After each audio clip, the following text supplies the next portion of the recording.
The live TV, सच सबसे आगे। नमस्कार, मैं हूं रंजीत झा और आप देख रहे हैं द लाइव टीवी। प्रधानमंत्री नरेंद्र मोदी अपनी चुनावी रैलियों में लगातार हेट स्पीच दे रहे हैं, लेकिन चुनाव आयोग सिर्फ खाना पूर्ति करने में लगा हुआ है। एक तो अनसुना करता रहा चुनाव आयोग पर, जब दबाव पड़ा तो खाना पूर्ति करने के लिए चुनाव आयोग ने महज इतनी जहमत की कि मोदी जी को चुनाव आयोग ने नोटिस ना भेजकर सीधे सीधे जेपी नड्डा को नोटिस भेज दिया। और उस नोटिस का क्या हुआ, 29 अप्रैल गुजर चुका है, कुछ पता नहीं है। लेकिन इस बीच चुनाव आयोग को एक नोटिस मिला है। सुप्रीम कोर्ट के एक वकील ने सीधे चुनाव आयोग को नोटिस भेजा है और पत्र भी लिखा है। इस मामले में चुनाव आयोग पर गंभीर आरोप लगाए गए हैं कि आप कार्रवाई करते क्यों नहीं हैं। प्रधानमंत्री लगातार हेट स्पीच दिए जा रहे हैं और आप अनसुना किए जा रहे हैं। बीबीसी पर इस संबंध में एक रिपोर्ट भी छपी है। सुप्रीम कोर्ट के एक वकील ने चुनाव आयोग को नोटिस भेजते हुए और पत्र लिखते हुए यह कहा है कि इतने हेट स्पीच के बावजूद अगर आप कार्रवाई नहीं करते हैं तो चुनाव आयोग के नियम को भी जरा समझ लीजिए और जो संवैधानिक प्रक्रिया है उसे भी समझ लीजिए आप कि कार्रवाई कैसे करनी है। हर एक धारा को लेकर उन्होंने बिंदुवार तरीके से चुनाव आयोग के मुख्य चुनाव आयुक्त राजीव कुमार को बताना शुरू किया है। जरा देखिए अपने स्क्रीन पर, हेडलाइन है, पीएम मोदी के भाषण पर सुप्रीम कोर्ट के वकील ने भेजा चुनाव आयोग को नोटिस।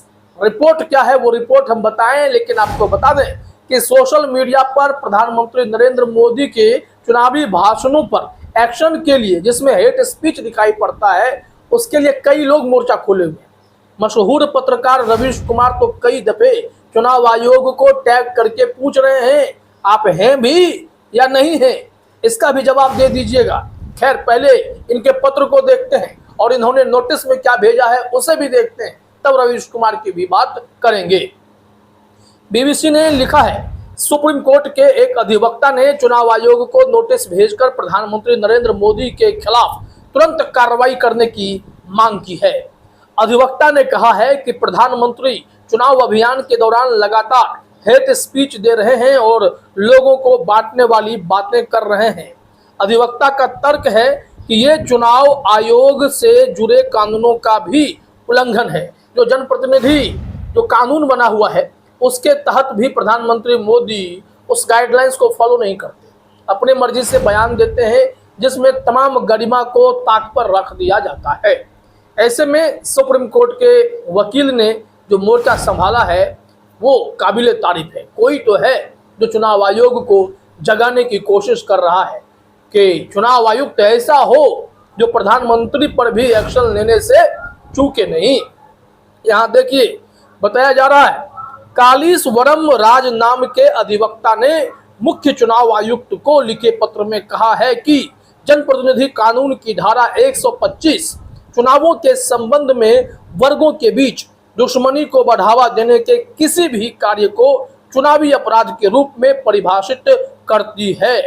इस पत्र में जो हमने बातें कही कि उन्हें धारा नियम कानून समझाते हुए कह रहे हैं कि इन मुद्दों पर प्रधानमंत्री नरेंद्र मोदी गलत हैं, अपने भाषण में गलत बयानी कर रहे हैं, हेट स्पीच दे रहे हैं, नफरत बांटने की कोशिश कर रहे हैं, तो कार्रवाई क्यों नहीं करते। अब उन्होंने जनप्रतिनिधि कानून की धारा 125 को भी अच्छे से समझा दिया है। यहाँ कहा जा रहा है कि अपने नोटिस में अधिवक्ता ने चुनाव आयोग की तरफ से जारी आदर्श आचार संहिता के विभिन्न क्लॉज का भी उल्लेख किया। पत्र में क्या कहा गया है जरा सा आप देखिए। यहाँ कहा जा रहा है कि भारत के चुनाव आयोग की तरफ से जारी आदर्श आचार संहिता की धारा 1 में यह उल्लेख किया गया है कि कोई पार्टी या उम्मीदवार कोई भी ऐसी गतिविधि में शामिल नहीं होगा जो परस्पर घृणा को बढ़ाए या विभिन्न जातियों, समुदायों, धर्मों या भाषाई समूहों के बीच तनाव पैदा करे। ये तो बात हो गई धारा 1 की, क्योंकि इन्होंने बता दिया है चुनाव आयोग को, अगर आप आंखें मूंदे हुए हैं तो कम से कम ये नियम कानून ही जान लीजिए ना। जनप्रतिनिधि कानून क्या कहता है, आपके पास चुनाव के वक्त दुनिया की पूरी ताकत होती है, यानी देश भर की पूरी ताकत चुनाव आयोग में समाहित होता है। एक आदेश पर आप डीजीपी को हटा सकते हैं, चीफ सेक्रेटरी को बदल सकते हैं, तो फिर उम्मीदवार अगर गलत करे तो फिर चाहे प्रधानमंत्री ही क्यों ना हो, कार्रवाई क्यों नहीं होगी। तो देखिए क्लॉज 2 में क्या कहा गया है। यहाँ लिखा गया है कि आदर्श आचार संहिता के क्लॉज 2 में कहा गया है कि अपुष्ट आरोपों या तोड़ मरोड़ कर पेश की गई जानकारियों के आधार पर भी किसी पार्टी या उसके कार्यकर्ताओं की आलोचना से बचना चाहिए। फिर क्लॉज 3 जो कहा जा रहा है वो भी देखिए। क्लॉज 3 ये कहता है कि वोट हासिल करने के लिए जातीय या धार्मिक भावनाओं के आधार पर अपील नहीं करनी चाहिए। अब 153A भी समझाया गया है कि 153A को भी समझ लीजिए, कहां कहां चुनाव आयोग आंख मूंदे हुए है और किन किन धारा के तहत, किन किन क्लॉज के तहत प्रधानमंत्री नरेंद्र मोदी नफरती भाषण दिए जा रहे हैं, धर्म के आधार पर, जात के आधार पर लोगों को बांटने की कोशिश भी करते हैं। यहाँ देखिए कहा जा रहा है, यही नहीं भारतीय दंड संहिता की धारा 153A भी धर्म, जाति या नस्ल के आधार पर लोगों के बीच वैमनस्यता बढ़ाने को अपराध मानती है।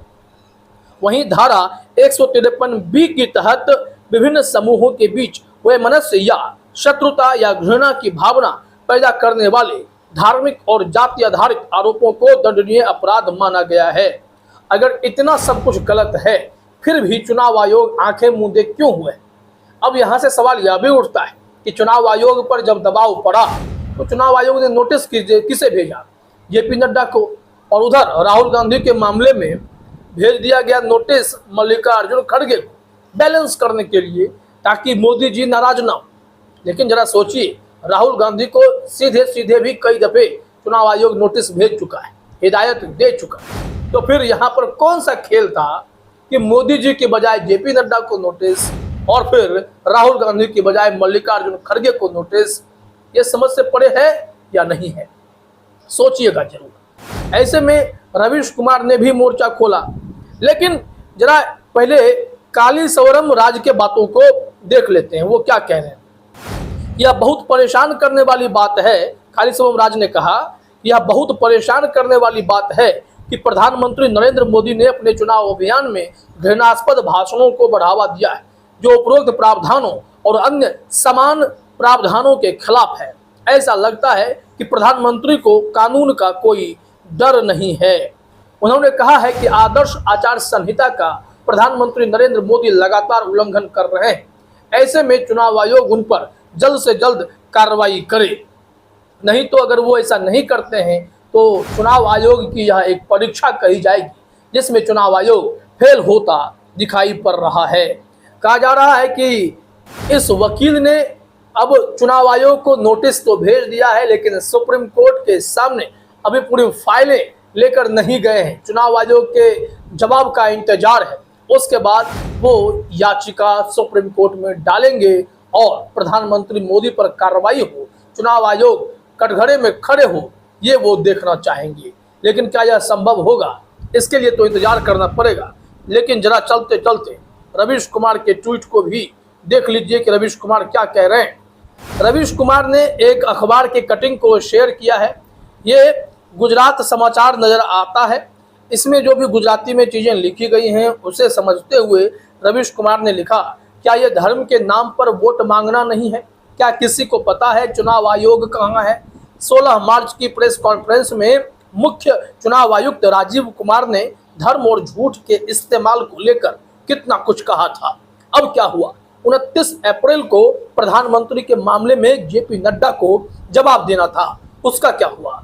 इन तमाम सवालों के जवाब कहाँ हैं? गुस्से में लोग चुनाव आयोग को श्रद्धांजलि भी देने लगे हैं। ट्राइबल आर्मी ने एक पोस्टर साझा किया है जिसमें 2 नए नवेले चुनाव आयुक्त के साथ श्री राजीव कुमार भी हैं और इन्हें लोग श्रद्धांजलि दे रहे हैं। इनके पोस्टर पर माला पहना दिया गया है। चुनाव आयोग का यह हश्र होगा, मोदी राज में किसने सोचा था? चुनाव आयोग अब अपनी कार्रवाई में विफल होता साफ तौर पर दिखाई पड़ने लगा है और कार्रवाई के नाम पर, खासकर सत्ता पक्ष के नेताओं पर कार्रवाई के नाम पर खाना पूर्ति ही कर रहा है। ऐसे में देखिए आगे क्या होता है। फिलहाल इस वीडियो में इतना ही। आप सभी का हमसे जुड़ने के लिए बहुत बहुत धन्यवाद। द लाइव टीवी, सच सबसे आगे।